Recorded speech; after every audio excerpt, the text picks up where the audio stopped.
All right, let's take it to the on the USGS coast. press conference. That's when the system was activated, and that's when everything went into action.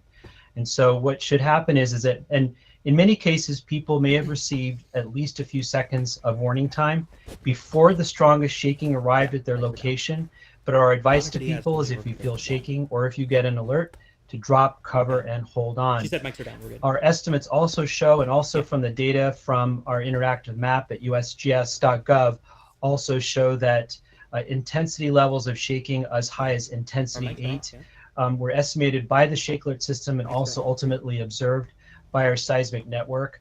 And at MMI, or intensity 8, this is considered to be severe shaking.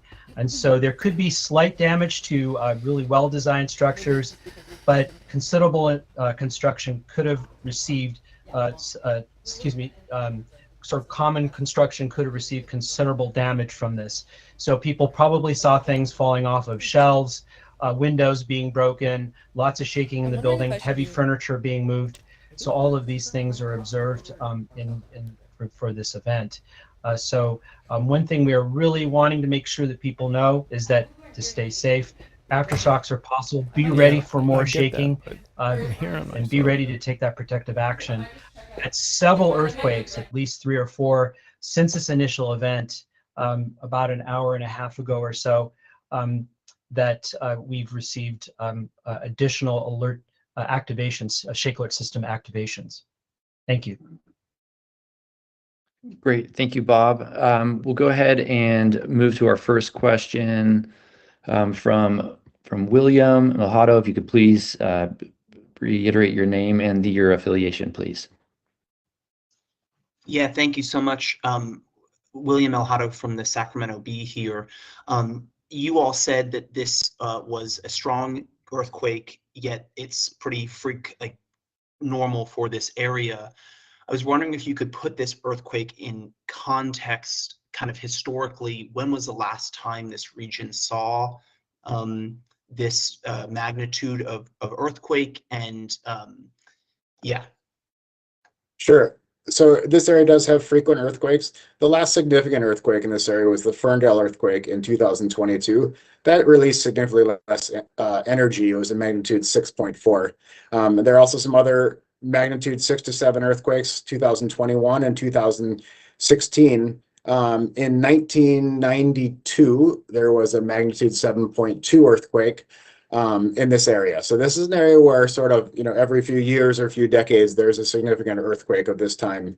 The largest one we've seen in the last century or so is a magnitude 7.4 in 1922. And it's interesting to note that there are many sort of flavors of earthquakes here. As I mentioned, the complex tectonic system there. Some have a lot of vertical motion. In 1992, the coastal mountain ranges and the coast were actually uplifted quite a bit. In this case, we don't expect a lot of that sort of on-land change. The main effect of this type of earthquake is the strong shaking that Bob described. Yeah, and to give you some perspective, the event back in 2022, the magnitude 6.4 that Steve mentioned, this particular earthquake was on the order of 8 times bigger than that event in 2022. So. Great, thanks you guys. Next question from Lizzie Acker. Please name and affiliation. Hi, my name is Lizzie Acker, and I'm a reporter for the Oregonian in Portland. I had 2 quick questions. Bob, you said, I just want to verify that you said 500,000 people received alerts on their phone? At least 500,000, and we're waiting for more reports from our other alert delivery partners, but we know from our initial report from the MyShake, our alert delivery provider, MyShake, they delivered over 500,000 alerts to subscribers to this particular alerting product. Awesome. And then can you tell me, do you know how many of those were in Oregon? Clearly I have an Oregon. That's a very difficult question to answer because they don't necessarily break it down by state, but you consider there were 2 fairly large cities that were affected, Eugene and Corvallis, with sizable populations, both have universities. And then it's likely as far east as folks on the other side of the Cascades in Bend may have also received alerts as well. That they were kind of on the edge of that. And just to maybe put a little bit of a accent to this too, is that there are many flavors of alerts that are delivered. There's one type of alert from the wireless emergency alert system. It's the same system that delivers Amber alerts to cell phones. Mhm. And those alerts were delivered as far north into Oregon as far north as Bandon. Wow.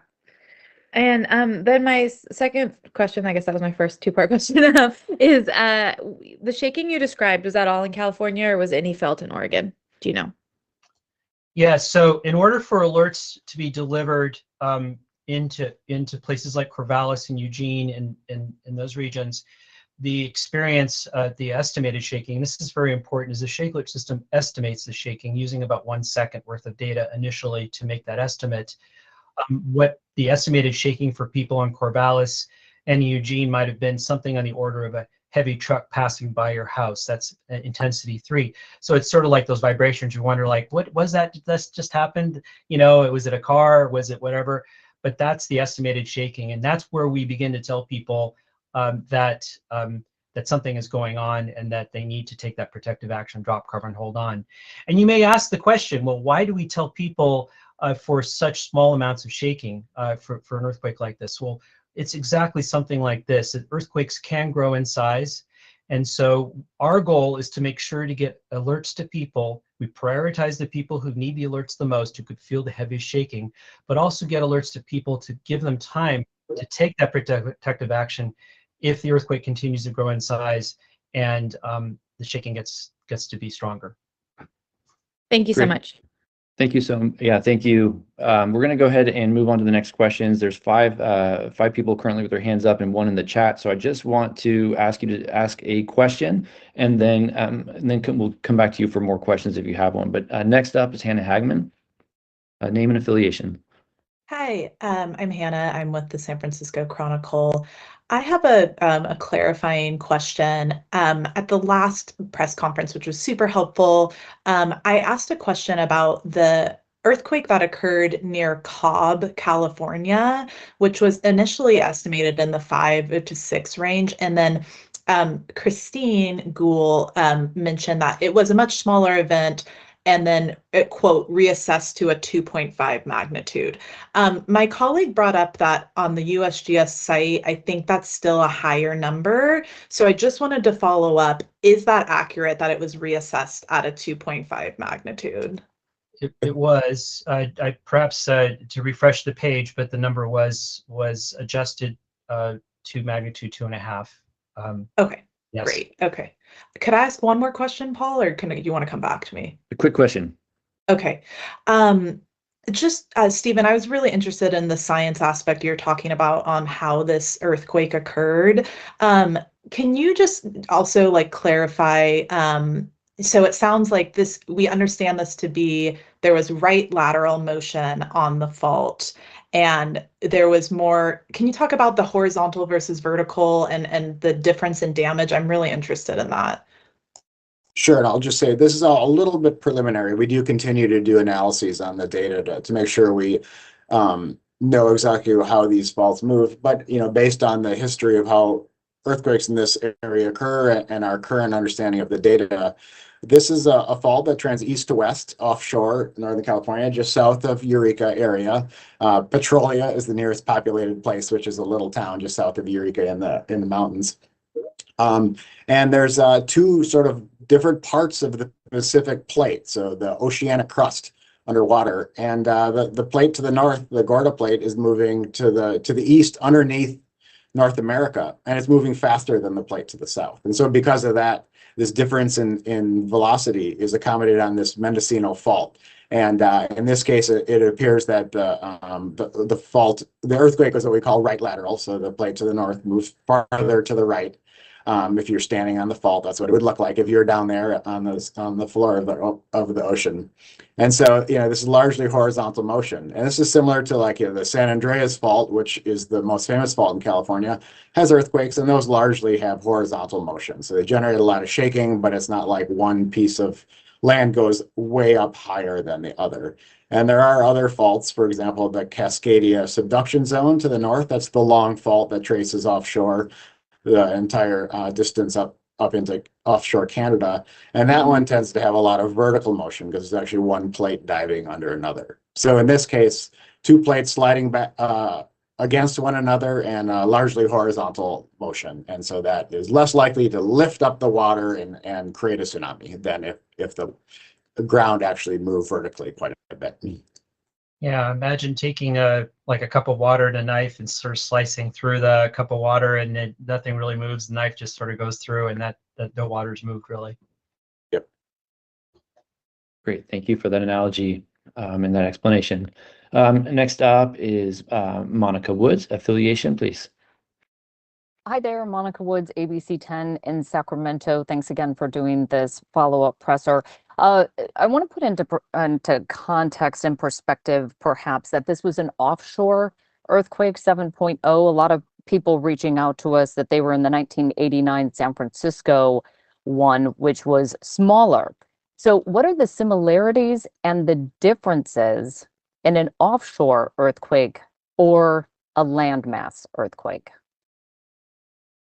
So the things that really affect how much shaking people feel is how far they are from where the earthquake is generated and how deep that earthquake is in the crust. So in this case, the earthquake is not particularly deep. We're still working on a good estimate, but it's on the order of, 10 to 20 kilometers deep, but it's fairly far offshore. So if the earthquake happens farther away, there's less shaking.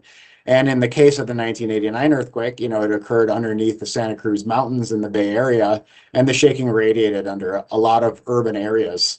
And a lot of the damage was due to things like weak soils and liquefaction. And so this, because it's farther offshore, farther from populated places, we just don't anticipate the sort of humanitarian effects that we see from these earthquakes that occur under the land. Great, thank you, Steve. Next up, Tara or Tara. Hi there, it's Tara Duggan from the San Francisco Chronicle, another Chronicle person. I appreciate it. Just wanted to get a little more information about the tsunami warning and why it was, first announced and then changed. It sounds like you kind of addressed that a little bit with the science earlier, but could you go into that a little more in detail? I think it's important to emphasize that NOAA is the agency that handles the tsunami warning. So we're not really privy to that system. We see that as they are issued. But certainly an earthquake that's this energetic offshore underwater is something that is going to be a cause for concern for tsunamis. And it's possible that some of the initial estimates of motion made it look like there was a possibility of a tsunami. And once those were refined, the chances of a tsunami actually went down. And so that's a little bit speculative, but that's our current understanding of things. And that could be updated as we continue to look at these data. Okay, thank you. So you don't think it had perhaps anything to do with the type of earthquake it might have been, or which fault it was exactly coming from? Yeah, we try to agencies, and we, like I said, NOAA is a different agency than USGS. They try to react quickly and send out warnings based on the best available information at that time. And so the initial information to them obviously looked like there was a probability of a tsunami that was high enough to issue a warning, and that was refined later as more information came in. So this is how these systems work sometimes. Okay, thanks so much. Great, thank you. Cron TV, you're on.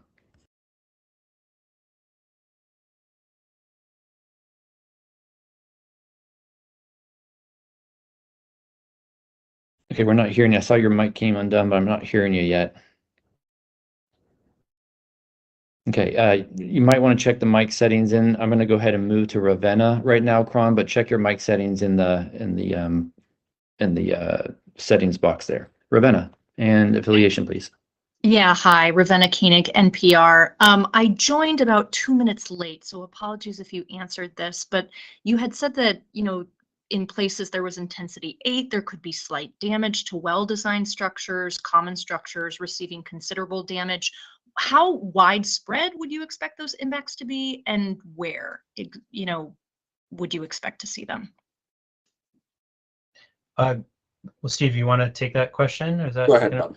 Okay. So yeah, so one thing that we know is think of an earthquake as like dropping a rock into a lake and you have the waves sort of moving away. And typically we see the highest levels of shaking closest to the epicenter of that earthquake. Of course, the epicenter of this event was off the coast, like 40 miles off the coast of California. So we see by observation on the event page as well, the heaviest levels of shaking, the intensity 8, where you're getting damage to structures closest to basically the coastline. So you're talking Eureka, Arcata, sort of those cities that are sitting, Humboldt Bay region, where people are right along the coast. And of course, the intensities decrease the farther you get away from that event. And there are some exceptions to that. And Steve was mentioning this earlier. In the 1989 Loma Prieta earthquake, even though it occurred in the Santa Cruz Mountains, we still saw some really intense shaking in places like West Oakland, especially the freeway, the cypress structure that collapsed, and also in the Marina District.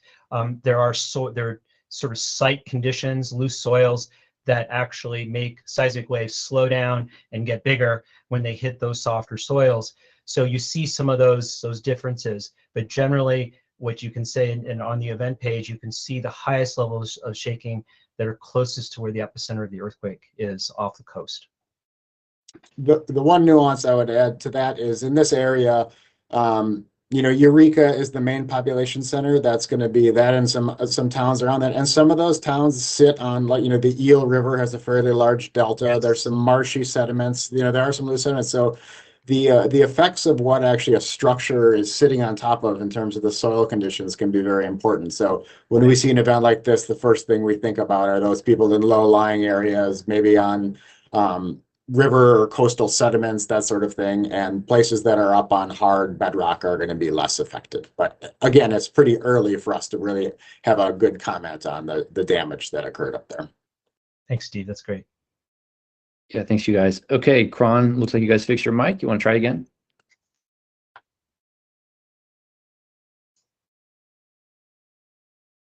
We're not hearing you. Sometimes if you're wearing a headset, take it on, or maybe put the headset on if you're using that. Okay, we're still just not hearing you yet. I'm going to go ahead and Ravenna, I'm going to assume that your hand is a legacy. So let's go ahead and move to Amy Isaacs, but Ravenna, take your hand down or leave it up if you are indeed still up. Okay, Amy.